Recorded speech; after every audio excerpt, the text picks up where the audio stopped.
an'Andriamanitra sady voantso no marina ho aminareo anery havako ny fahasoavana sy ny fiadanana avy amin'ilay ankehitriny sy taloha ary ho avy. Ny afatra izay omenantsika amin'izao alahady ny sampandrofia izao sady alahady natokany fobe Dorcas hitondranam-bavaka ny sampana Dorcas rehetra manerana ny sany FJKM dia ny filazantsara araka marika toko faraka ambin'ny folo ny andiny fahadimy ambin'ny folo hatramin'ny fafito ambin'ny folo izay novakiany mpanompony teo.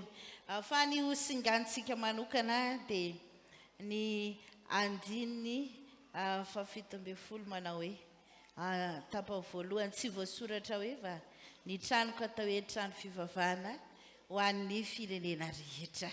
Raha nanaraka tsara nyvaky tentsika ry havana na ny salamo faevatra amin'ny valopolo na ny marika na ny asan'ny apôstôly dia samy resaka ny asarobidy ny fionana amin'Andriamanitra ireo perikopa telo ireo. Samy resaka ny amin'ny fionana amin'ny Jehovah Andriamanitra ireo perikopa telo ireo. Tanjon'Andriamanitra hatramin'ny voalohany ry havana tamin'ny nanaovany fahariana nanao fahariana Andriamanitra dia ny tanjon'Andriamanitra ny anana ny zavaboary rehetra fiainana milamina, fiainana mirindra ary fiainana ao anatin'ny fahasambarana. Rehefa tafatsofoka rehefa ny fahotana ry havana dia ny famadika tamin'izay lamina napetrak'Andriamanitra izay ny zava-nisy satria tafiditra indray ny fahafatesana. Andriamanitra nahary ny olona nahary ny zavaboary mba hirindra, hilamina, hatonga ny olona hiaina amin'ny fiadanana, hiaina amin'ny fahasambarana.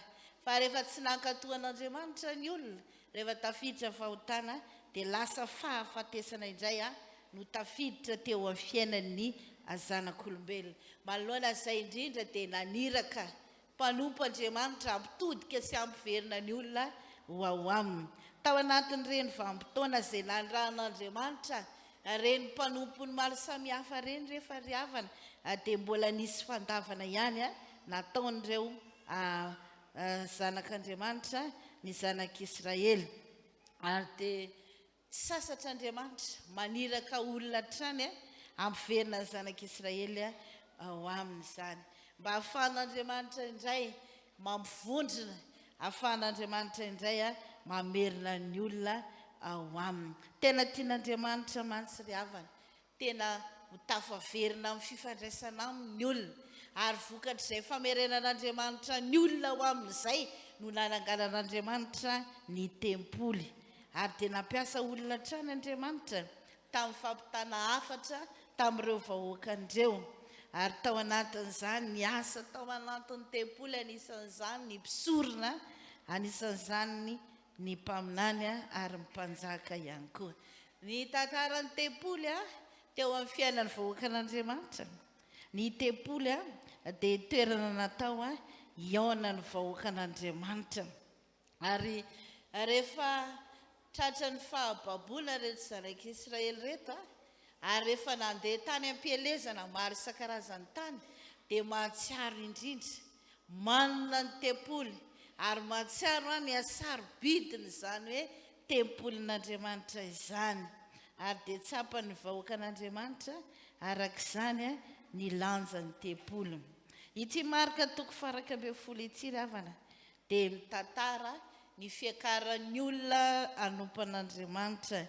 Ary raha natadidy ihany koa tsika ilay salamo fahaefatra amin'ny valopolo teo dia salamo maneho ny hatsarany tabernakelon'Andriamanitra.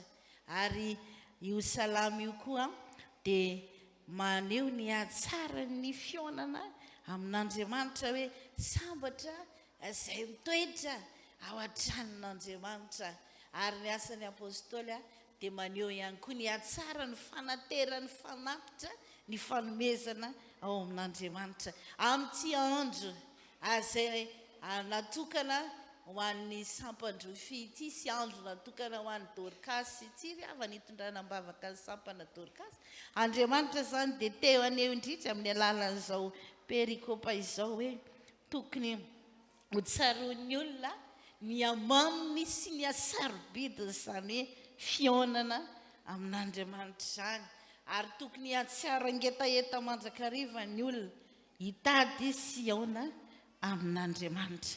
Afatra roa izany ry havana no ambaran'ity perikopantsika ity androany. Voalohany indrindra manoloana n'izany hoe atsara ny asarobidy sy ny fionana amin'Andriamanitra izany dia asehony ity marika toko faraika ambin'ny folo ity mafiangonana tranon'Andriamanitra azy. Voalohany ny fiangonana dia tranon'Andriamanitra. Tany amin'ny Isaia toko fahaenina amby 50 andiny fafito dia efa nanambara mahakasika an'izany fiangonana izany Andriamanitra. Ary dia averiny eto amin'ity filazantsara araka amin'ny marika ity izay voalaza tany amin'ny Isaia toko fahaenina amby 50 ny andiny fafito hoe tranon'Andriamanitra ny fiangonana. Ny hevitra fototra moa ry havana ilazana ny trano ao amin'ny soratra masina dia hanambarana ihany koa hoe ankohonana. Ary izay mahatonga ny hoe ankohonana iray trano, ankohonana iray fonenana. Ka raha milaza zany ato anatin'ity filazantsara ity Jesosy Kristy hoe ny tranoko, dia milaza zany fa hoe ity toerana izay miditra sy mivoaka ato dia efa isan'ny ankohonan'Andriamanitra ho antsika rehetra izao zany. Tafiditra ato anatin'izao tranon'Andriamanitra izao dia asehon'Andriamanitra fa ankohonan'Andriamanitra tsika, ka izy Andriamanitra no niteraka antsika fiangonana, ary Andriamanitra no antom-pisitsika, Andriamanitra no loharanom-pahavelomantsika, Andriamanitra no nikarakara antsika. Ary dia izany no ankalazana amin'izao androny asampandrofi izao. Ilay Jesosy Kristy niakatra tao Jerosalema, izy no ilay Mesia, izy ilay Andriamanitra velona, izy no antom-pisian'ny olona, izy no mikarakara ny fiainan'ny olona. Laviny jiosy mantsy ry havana Jesosy Kristy, tsy ny eken'ny jiosy mihitsy maha Andriamanitra, maha Mesia ny Jesosy Kristy. Ka miarihary amin'izao fampianarana ataon'i Jesosy Kristy izao, no maha Mesia azy, no maha zanak'Andriamanitra azy, no mahapahary azy, ary dia asehony ato anatin'izao teny izay ataon'izao zany.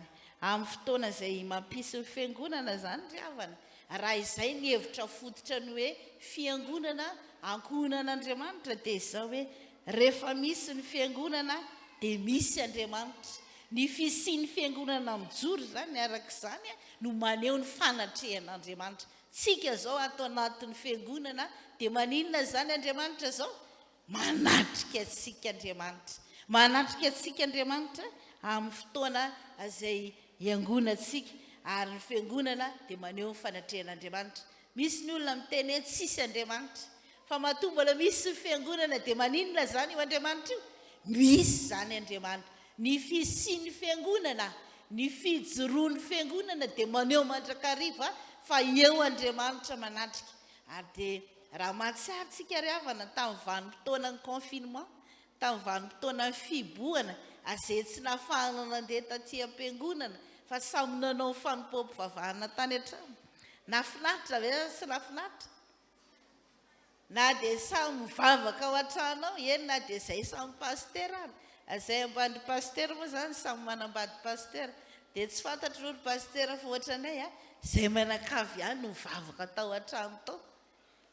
Ny anankiray mitarika dia ny ray mitory, dia ny ankizy mamaky teny, dia ny ankizy no mitatraka. Ohatrany tsy nahafinaritra mihitsy.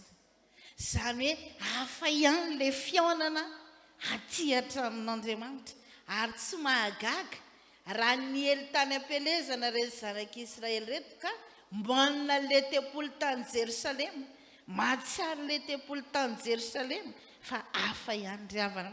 Izany hoe Andriamanitra manatrika ao anatin'ny tempolo izany. Hafa ihany izany hoe fiombonam-bavaka tany an-tempolon'Andriamanitra ao anatin'ny fiangonana izany.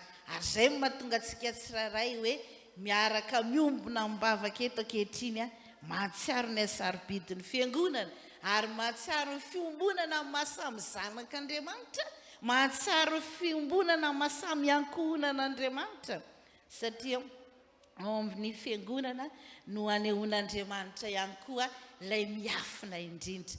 Ato amin'ny fiangonantsika no anehoan'Andriamanitra ny zava-miafina rehetra, ka na dia zavatra tsy takatry ny saintsika sy tsy fantatsika ary rehefa hazavaina ny tenin'Andriamanitra, rehefa ambara ny sitrapon'Andriamanitra dia tonga fantatritsika sy haintsika ny momba an'Andriamanitra.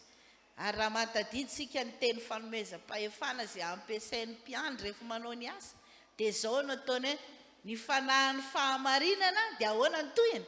Izay tsy azon'izao tontolo izao ho raisina satria tsy hita ny mahafantany fa iza ny mahafantatra azy? Isika ny mahafantatra azy. Izany hoe ilay Andriamanitra zany dia tsy ho fantatry izay rehetra ivelan'ny fiangonana mihitsy, tsy ho fantatry izay rehetra tsy mino mihitsy, fa izay rehetra tafiditra ato anatin'ny fiangonana, izay rehetra mino an' Jesosy Kristy ilay zanak'Andriamanitra no tonga mahalala sy mahafantatra ny zava-miafina. Ka na ny zavatra izay tsy tokony ho fantatsika ary dia ambaran'Andriamanitra amintsika. Izany hoe tonga eto an-tranon'Andriamanitra tsika ry havana, mandreny tenin'Andriamanitra, maheno ny sitrapon'Andriamanitra dia lasa mahafantatra sy mahalala ny fanalahidiny izany hoe fiainana mandrakizay izany. Hafa mihitsy izany ry havana ny hoe ankohonan'Andriamanitra, hafa mihitsy ny Andriamanitra manatrika ary Andriamanitra mampafantatra ny olona. Io Andriamanitra mantsy ry havana dia tsy mba fantatritsika io raha tsy izy tenany mihitsy no manambara voalohany amintsika, izy no manao dingana voalohany eo amin'ny fiainantsika vao fantatritsika izy, ary amin'ny finoana ny andraisantsika izany fanambaran'Andriamanitra izany. Ny Salamo 8:20 ry havana, ny 9:20, io salamo io dia salamo no irain'ny vahoakan'Andriamanitra eo amin'ny fiakarana ho an'ny Jerosalema. Dia ny salamo 7:20 hatramin'ny salamo 9:20 ihany koa dia ahatsiarovana izy ireo ilay fety firavoravona, ilay firana, ilay hira fiakarana natao mandritra ny fety firavoravona fankalazana amin'ny Pasika izany. Dia tsaroana indrindra le fanantenana ao anatin'izany hoe fankalazana ny fety firavoravona tamin'ny Pasika izany. Dia mihira io salamo 7:20 hatramin'ny 9:20 izany dia olona mihira vonona hiandrandra ny fahatongavan'ny Mesia. Ary efa mihira n'ireo salamo ireo ny vahoakan'Andriamanitra dia efa manondritra ady le fahatongavan'i Jesosy aty amin'ny testameta vaovao.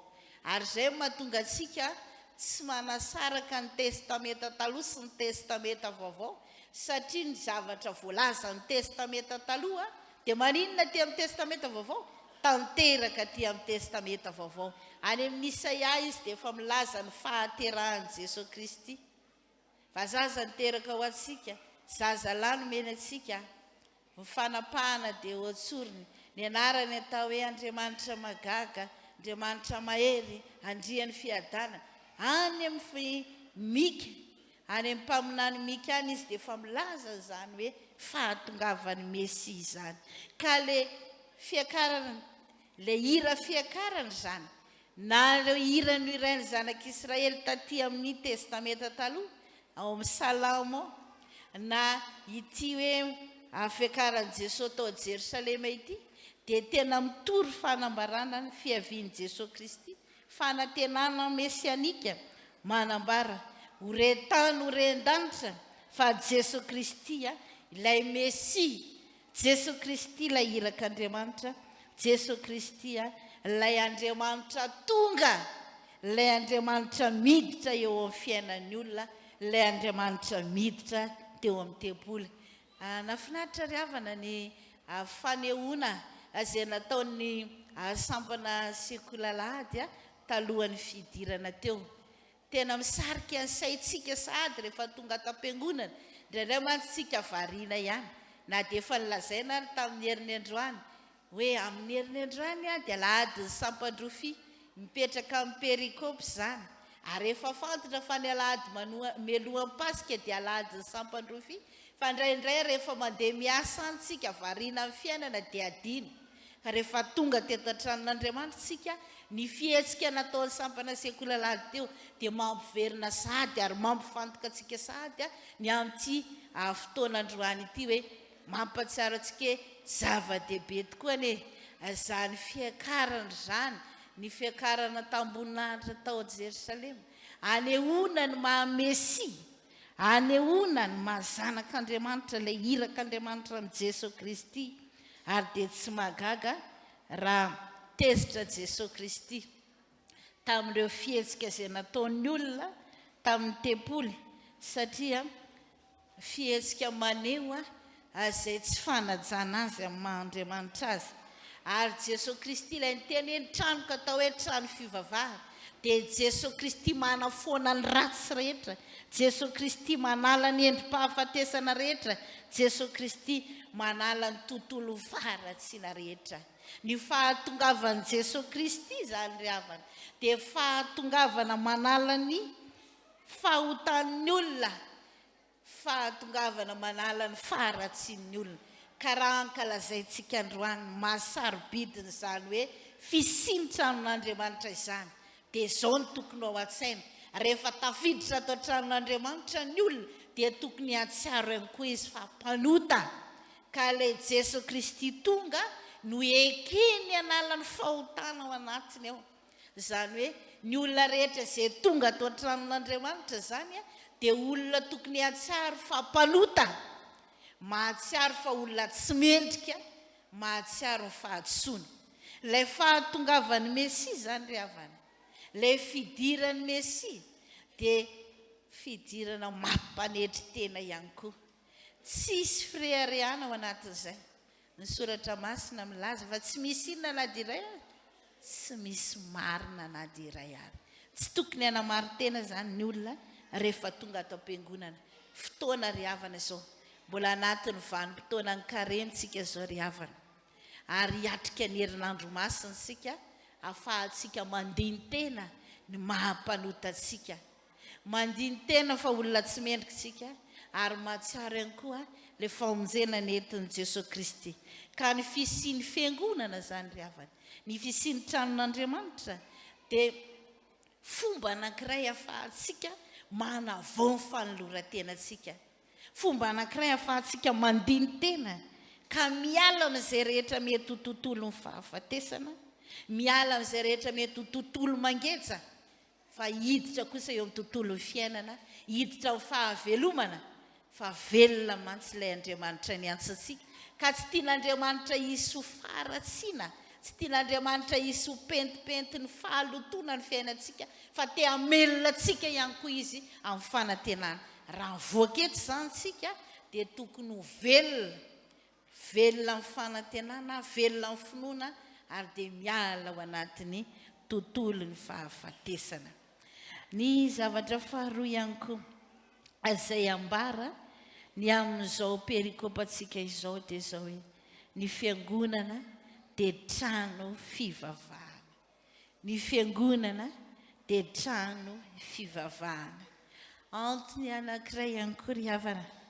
nananganana ny tempoly tao Jerosalema ny foto-kevitra ny tempoly toerana natao hionana amin'Andriamanitra hionana ny mpianakavy sady hanompoana an'Andriamanitra ka raha resana hoe trano fivavahana dia tonga ao anatin'ny saina voalohany indrindra hoe trano hanompoana an'Andriamanitra trano hanaovana ny asa fisorohana maro samihafa trano natao hanatona ny olona an'Andriamanitra reto zavatra reto ry havana no iainana raha hoe ao anatin'izany hoe fanompom-pivavahana izany rehefa miresaka hoe fanompom-pivavahana tsika dia misy ny fiderana sy fisaorana misy ny fandinihan-tena araka ny lazaiko teo ary misy ihany koa fangatahana satria ny vavaka mantsy ny havana dia fomba anankiray ahafahan'ny olona mifanerasera amin'Andriamanitra. Araka ny voalaza teny am-piandohana, rehefa tafiditra amin'ny fahotana, rehefa niala tamin'ny sitrapon'Andriamanitra ny olona, rehefa niala tamin'ny fitsipik'Andriamanitra ny olona, dia tafasaraka tamin'Andriamanitra.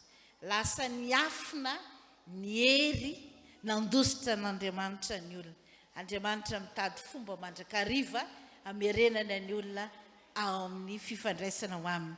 Ny vavaka ry havana no anisany anankiray ahafahana mifandray amin'Andriamanitra. Mivavaka no ahafahan'ny olona mifanerasera amin'Andriamanitra. Ary eo ihany koa ao anatin'ny trano fiangonana, izay toerana natao hivavahana, no andinian'ny olona ny tenany, ary izay mahatonga ny olona hanoka tena ho an'Andriamanitra. Ahatsiaro fa olona manokana izy natsoan'Andriamanitra, miavaka amin'ny olona rehetra izy. Raha nandeha teny an-dalana teny izao tsika, dia misy ny olona andeha hiantsena, misy ny olona andeha hamonjy programa hafa. Fa ianao tonga eto miavaka ianao. Satria olona miavaka ianao, dia tokony andiny teny ianao manoloana an'izany miavaka anao zany, fa olom-boafidin'Andriamanitra ianao. Koa aza misalasala ry havana, mifandray amin'Andriamanitra rehefa tonga atao tranon'Andriamanitra. Fa ianao ilay miavaka io, dia ianao omen'Andriamanitra fitahiana miavaka ihany koa ianao. Ianao ilay miavaka io, dia tadidio fa misy tombo-pahasoavana manokana omen'Andriamanitra anao. Ka rehefa tonga atao anatin'ny fiangonana ianao, dia araroty ny fotoana izay hivavahanao amin'Andriamanitra. Fa hoy ny soratra masina hoe, mangata dia ahoana ny toy? Dia omena ianareo. Mitadiava dia ahita ianareo. Dondony dia ahoana ny toy? Hovoahana ianareo. Fa anararotana ry havana, ny fotoana tongavana ato anatin'izao tempolin'Andriamanitra izao, hivavahana amin'Andriamanitra. Mampalahelo ahy mantsy ry havana, misy olona mieritreritra hoe tsy mahavonjy ty Andriamanitra hivavahantsika ety. Misy olona efa mampolony taona izy mipandray fanasan'ny tompo, dia mahitahita zavatra ny ivelany any izy, dia zao ny ataony. Andeha ho akaria hozy izy fa tatsy tsy nahita an'Andriamanitra mihitsy. Fa aty amin'ity toerana hivavahako ty avo nahita an'Andriamanitra. Andriamanitra ve tsy teo sa izy ny tsy nahita? Izy ny tsy nahita? Inona mahatonga ny olona tsy mahita an'Andriamanitra ary tsy mahabanjina an'i Jesosy Kristy atao anatin'ny fiangonana noho ny fahotana. Tsy hoe atao anatin'ny fiangonantsika ry havana no tsy misy Andriamanitra. Tsy hoe tsisy an'i Jesosy ato ka andeha hitady Jesosy any amin'ny toeran-kafa ianao. Ary mahagaga sy mampalahelo anie dia izao hoe maraina izy eo mivavaka amin'ny FJKM eo ihany, fa hariva izy mandeha any amin'ireny toerana hafa reny indray. Izay nge tsy mialao fa mba andeha hitady anina ry izay. Ato ohatrany tsy ampy ilay anina ato dia andeha ary indray, ohatrany tsy mety mahita an'i Jesosy izay. Tsy ry havana. Araroto fotoana izay ahatongavanao ato am-piangonana hivavahanao. Fa ny Andriamanitra hivavahantsika dia mahay manao ny zavatra rehetra, ka tsy tokony andeha angatapitahiana any amin'ny zavatra hafa. Tsy tokony andeha hitety fiangonana. Misy mpitandrina anankiray izay ny teny. Misy olona ozy dia manao kristianina lolo mihitsy. Le lolo teneniny, le papillon zany. Dia manontany ny olona, fa manino, inona nga zany kristianina lolo zany, paster? Mandehandeka. Jereo nareo nge lolo izy, eto izy dia eto ao voninkazo anankiray. Dia rehefa aveo izy dia eto ao voninkazo anankiray. Dia rehefa aveo izy dia mitete. Ka tsika io izy raha tsy mitandrina no fisiny reto fiangonana be dia be tsy vao mitsangana reto. Mety ho izy zanako ny fiangonana na tanora ao anatin'ny fiangonana anao kristianina lolo. Satria androany izy ohatra mandeha ary amin'ny fiangonana anankiray ohatran'izao. Amin'ny heriny izy dia mandeha indray amin'ny fiangonana iray ohatran'izao. Manaraka izy dia andeha manao kristianina lolo fotsiny mitetitety fiangonana. Tsy mahabanjina an'i Jesosy Kristy. Tsy miorina tsara ny finoana. Fa ilay Andriamanitra hivavahantsika ry havana dia Andriamanitra mahay ny zavatra rehetra. Tsy tokony andeha hitady toerana hafa ianao hitadiavam-pamonjena. Tsy tokony andeha hiankohaka amin'ny zavatra hafa ianao, na andeha hitady mpikarakara hafa ianao hoe andeha hikarakara tena. Fa io Andriamanitra io dia mahakarakara antsika. Andriamanitra dia loharanom-pitahiana. Andriamanitra dia loharanom-pamonjena. Andriamanitra dia loharanom-pahasoavana. Ka izany fitahiana, fahasoavana, famonjena izay nomen'Andriamanitra izany, nomen'Andriamanitra ny zanak'Israely teo aloha, dia mbola omena antsika fiangonana ankehitriny, tanterahany tamin'ny alalan'i Jesosy Kristy tonga teto amin'izao tontolo izao. Ary izay ihany koa nanamafisan'i Paoly any amin'ny Asan'ny Apôstôly 4:40 hoe Andriamanitra velona. Io Andriamanitra velona io dia ilay Andriamanitra nanao ny lanitra, ilay Andriamanitra nanao ny tany, ilay Andriamanitra nanao ny ranomasina, Andriamanitra mampilatsaka ny ranon'orana, Andriamanitra mampamokatra ny tany. Tsy fantatra raha nisy orana taty amin'ity faritra avaratra ity tamin'ny herinandro tsisy, nisy sa tsisy? Fahefan'Andriamanitra izany ry havana. Maina ny andro dia vetivety eo, naninona ny orana? Latsaka ny orana. Izany no fahefan'Andriamanitra izany. Rehefa fantany fa mbola misy mila an'ilay orana aloha, fa mbola misy vary mety mbola tsy masaka na mbola mila rano, dia ataony ahoana indray ilay orana? Alatsany indray ilay orana. Izany ry havana ny fahefan'Andriamanitra. Andriamanitra mpanome fiainana. Izany ilay Andriamanitra hivavahantsika. Ary eo amin'Andriamanitra dia tsy misy ny tontolon'ny fahafatesana. Ary izay nahatonga an'i Jesosy Kristy laza hoe izaho tonga mba hanana ny fiainana sady hanana ny be dia be. Izaho mifananganana ny maty sy fiainana. Izay mino ahy na dia maty ary dia mbola velona indray. Ary izay rehetra mino ahy dia tsy ho faty mandrakizay. Ka ilay fahaveloman'Andriamanitra izany ry havana no ahafahany ihany koa mamelona antsika. No ahevitra izay banjintsika amin'izao volana avril izao izany. Andriamanitra velona. Naniraka an'i Jesosy Kristy, ka velona ihany koa Jesosy Kristy, dia te hamelona antsika, te hanome fiainana ao antsika. Tonga teto ianao androany, mety ho kivy ianao ny ala tany an-trano, mety niady tsaina ianao ny ala tany an-trano, mety misy olana saribahana, mety misy aretina sarotra sitrano efa mandisy fanantenana. Fa tonga eto amin'izao trano fivavahana izao ianao ry havana. Velomin'Andriamanitra indray ny fanantenanao. Manana fanantenana, fa ilay Andriamanitra velona dia afaka mamelona anao ihany koa. Ary raha fotoana izay ahatongavanao anatin'ny fiangonana, atsapahanao fa rehefa mivoakety ianao, rehefa mialeta ianao dia olona nandray fiainana avy amin'Andriamanitra. Olona manana fanantenana, tsy kivy ianao mialeta. Ny mpihira amin'izao tontolo izao ary havana dia mahay hoe inona ary ity kivikivy ity. Vao maika antsika manana fanantenana mivavaka amin'Andriamanitra velona, dia Andriamanitra koa manala ny fahakivintsika. Ravana malala misaotra an'Andriamanitra antsika. Fantaria no tonga ato amin'izao fiangonana izao. Fahasoavana lehibe izany ry havana. Ary tokony ho tsapantsika fa rehefa tonga ato anatin'ny fiangonantsika dia misy fitahiana sy fahasoavana ihany koa raisitsika. Misy irany antoko-piran-dravango fivavahana izay hoe teto an-tranonao ray ozy no nandraisana fahasoavana, teto nanaovana batisa, teto nandraisana hompandray, teto nanaovana fanekena maro samihafa. Sarobidy ry havana ny fiangonana, sarobidy ny tranon'Andriamanitra. Nandraisantsika fiainana, nandraisantsika fitahiana, nandraisantsika fahavelomana. Andeha ataontsika ho sarobidy ny fandehanana aty am-piangonana. Na dia misy fiombonam-bavaka ny tokantrano, aza ho isa izay tsy mandeha aty am-piangonana ianao, manomboka izao. Hay sarobidy ny fisian'ny fiangonana, sarobidy ny fisian'ny tranon'Andriamanitra. Mamelona indray ny fanantenantsika, mamelona indray ny finoantsika izay saika ho levona. Ka dia ataovy zava-dehibe. Na dia betsaka ary ny fandaharam-potoana maro samihafa, na dia betsaka ny zavatra manahirana, ataovy zava-dehibe eo fiainanao ry havana ny fandehanana aty eo. fandehanana ty antranon'Andriamanitra. Ary rehefa tonga ato antranon'Andriamanitra ianao, aza atao fahazarana ny fahatongavana ato antranon'Andriamanitra. Fa oka tsiaro an'iray fiainana ianao, ary andiny tena ianao rehefa tonga eto amin'izao tranon'Andriamanitra izao. Androany alahady natokana ho an'ny sampana Dorcas.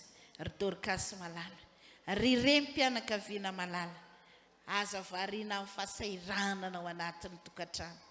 Ka adino ny famonjena ny sampana na ny fivoriana. Matetika mantsy ny olona na dia tsy ny Dorcas fa ny sampana. Manino ianao tsy hitantsony? Sahirana e. Manino ianao tsy mamonjy fivoriana tsony anatin'ny sampana? Sahirana e. Tsy riavana. Ny fahasahiranana tsy natao hanadinoana ny fiarahan'ny vavaka. Ny fahasahiranana tsy atao hanadinoana ny fandehanana tsy am-piangonana riavako malalo. Fa hakino amin'ilay tompony tompo sy mpanjaka amin'ny mpanjaka izay rehetra mety manahirana anao. Fa mpiaino vavaka izy, tompo ny fiainantsika izy, ary dia mahereza ry havana. Fa ny tompo ampaherantsika ny zavatra rehetra. Ka tsy nijiosy niakatra tany Jerosalema, izay tsaroana amin'izao alahady ny sampandrofia izao ihany. Fa isika rehetra samy ahita fifaliana amin'ny sarobidiny izany hoe fiaonana amin'Andriamanitra ato anatin'ny tempolo rehefa tonga ato amin'izao tranon'Andriamanitra izao. Satria lasa ankohonan'Andriamanitra isika, lasa vahoakan'Andriamanitra isika, dia lasa ankohonana iray. Ary rehefa ankohonana iray isika, dia na dia eo an'ilay samihafana, dia iray ihany ny tanjonsika dia ny hoan'ny an-danitra. Satria navondron'Andriamanitra ho tonga iray isika noho ny finoanan'i Jesosy Kristy, dia meza mandrakariva anana ny fanahy fiombonana, ary anana ny fanahy ny firaisan-tsaina, ary ampitomboy ary havana ny fiainam-bavaka. Amafisy ny fifandraisanao amin'i Jesosy Kristy mba ho tena olona vonona trany ianao iainan'izany fahavelomana izany. Mba tena olona mahatsiaro ianao fa velona ao amin'i Jesosy Kristy ianao, ka tsy ho kiva ianao ninninona zavatra midona eo amin'ny fiainanao, fa io Andriamanitra io manana fitahiana sy fahasoavana, ary manana vahaolana be dia be omenanao. Mahereza ry havana, fa velona ny tompontsika, nanorina ny fiangonana, ary aroto fotoana isy ny fiangonana, aza variana amin'ny zavatra hafa. Izay manatsofina enti miaino, aoka izy iaino izay lazainy fanahy amin'ny fiangonana, manandriamanitra ny voninahitra, fa ho antsika ny faherezana.